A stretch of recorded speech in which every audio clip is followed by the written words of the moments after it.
नमस्कार सभी दोस्तों का आज फिर से स्वागत है आपका हमारे यूट्यूब चैनल में। तो चलिए दोस्तों, वीडियो शुरू करने से पहले वीडियो को जरूर लाइक कर दें और चैनल को जरूर सब्सक्राइब कर दें। तो दोस्तों, मेरा नाम है रोहित। तो चलिए शुरू करते हैं सुप्रीडोल 50 mg कैप्सूल के बारे में बात करना आज। तो दोस्तों, आज हम बात करेंगे सुप्रीडोल 50 mg कैप्सूल के बारे में, जो कि दोस्तों नियॉन लेबोरेटरीज द्वारा बनाया जाता है। अगर हम इसके MRP की बात करें तो ये 58 रुपीज़ के 10 टैबलेट्स मतलब कि 10 कैप्सूल्स की पैकिंग में उपलब्ध है मार्केट में, ठीक है। और दोस्तों, इस दवा के लिए डॉक्टर की पर्ची की आवश्यकता पड़ती है, ठीक है, क्योंकि ये बिना पर्ची के हमें कहीं भी मिलेगी नहीं, किसी भी हालत में नहीं मिलेगी। अगर हम इसके कॉम्पोजिशन की बात करें दोस्तों, इसमें सॉल्ट है टर्माडोल 50 mg। ओके, तो चलिए इसकी थोड़ी सी हम इंट्रोडक्शन वगैरह बातें वगैरह करते हैं। ये दोस्तों, सुप्रीडोल कैप्सूल एक दर्द निवारक दवा है।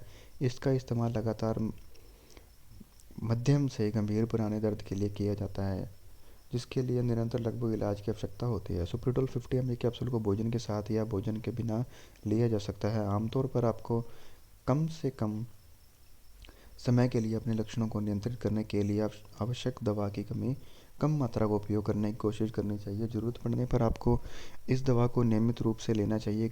कोशिश करें कोई भी खुराक ना छूटे, क्योंकि इससे दवा कम प्रभावी हो जाएगी। इस दवा के कुछ सामान्य साइड इफ़ेक्ट्स के बारे में भी दोस्तों हम बाद में पढ़ेंगे।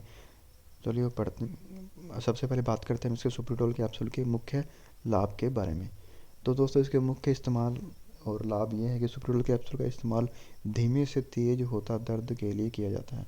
जो धीमे से एकदम तेज दर्द होता है ना, जैसे कि पथरी का दर्द, जो एकदम से हमारे कांटा चुभता है ना, इतनी ज़ोर से पत्थर अंदर एक तरह की वो रड़क पैदा करता है एक प्रकार की, तो उसके लिए उपयोग किया जाए, जैसे कि वो धीमे से तेज़ दर्द हो जाएगा, पहले हल्का और बाद में एकदम तेज हो जाए।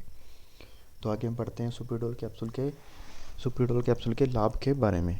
ओके, तो दोस्तों, सुप्रीडोल कैप्सूल से जोड़ों और मांसपेशियों को प्रभावित करने वाली बीमारियों से धीमे से तेज होते दर्द से राहत प्राप्त करने में मदद मिलती है। यह वास्तविक में कुछ ऐसे रसायनों को ब्लॉक करती है जिनसे दर्द और बुखार उत्पन्न होते हैं। तो और आगे बढ़ते हैं। इसे लेने से आपकी ज़िंदगी बेहतर हो जाएगी। यह आपको रोज़मर्रा में के कामों को आसानी से करने में, आमतौर पर एक बेहतर जीवन जीने में मदद करेगा। अगर आपको यकीन ना हो तो डॉक्टर से परामर्श जरूर करें। तो आगे चलते हैं दोस्तों, बताते हैं आपको कि सुप्रीडोल कैप्सूल के साइड इफ़ेक्ट्स के बारे में।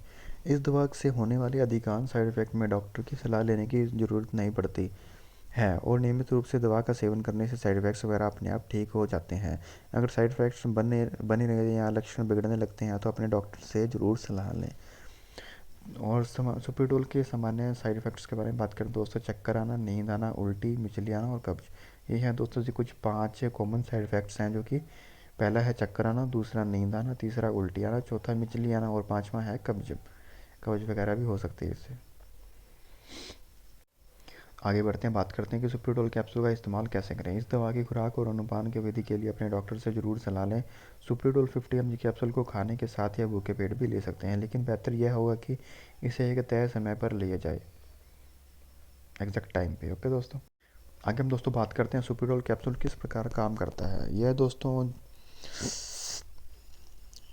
जो दर्द का सिग्नल है उसको मस्तिष्क तक जाने से रोकता है, जिससे दर्द का एहसास कम हो जाता है। यह है दोस्तों इसका एक कि ये किस प्रकार काम करता है, इसका एक टॉपिक मेन बात जो कि दर्द के सिग्नल, जो दर्द में जैसे कि दर्द होने का सिग्नल होता है वो दिमाग तक पहुंचने नहीं देता है ट्रामाडोल 50 mg कैप्सूल, जिससे हमें दर्द का एहसास होना कम हो जाता है। अगर हम बात करते हैं इसके कुछ खास टिप्स के बारे में। केवल गंभीर तीव्र दर्द के लिए इसका इस्तेमाल करें, लेकिन एक दिन से अधिक समय के लिए नहीं, ठीक है दोस्तों। लंबे समय इस्तेमाल करने की सलाह के लिए चलते दी जाने वाली खुराक की वजह से मरीज शारीरिक और मनोवैज्ञानिक रूप से निर्भर हो सकता है या हो भी सकती है। सुप्रीडोल 50 mg कैप्सूल के सेवन के बाद अगर आपको चक्कर आ रहे हैं तो वाहन ना चलाएं और किसी प्रकार की मशीन या उपकरण का इस्तेमाल ना करें। पेट की परेशानी से बचने के लिए इसे खाने के साथ लेना बेहतर है।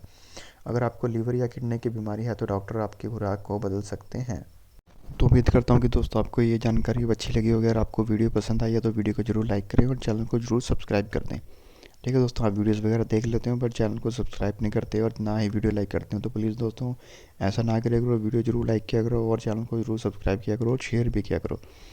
तो दोस्तों बहुत मेहनत लगती है वीडियोज़ बनाने के लिए, रात रात भर जागना पड़ता है, कहीं कहीं से सारा कुछ टॉपिक वगैरह इकट्ठा करना पड़ता है दोस्तों, सब कुछ आपके लिए यार। तो ठीक है दोस्तों, मिलती है नेक्स्ट टाइम नेक्स्ट वीडियो के साथ। तब तक के लिए जय हिंद, जय भारत।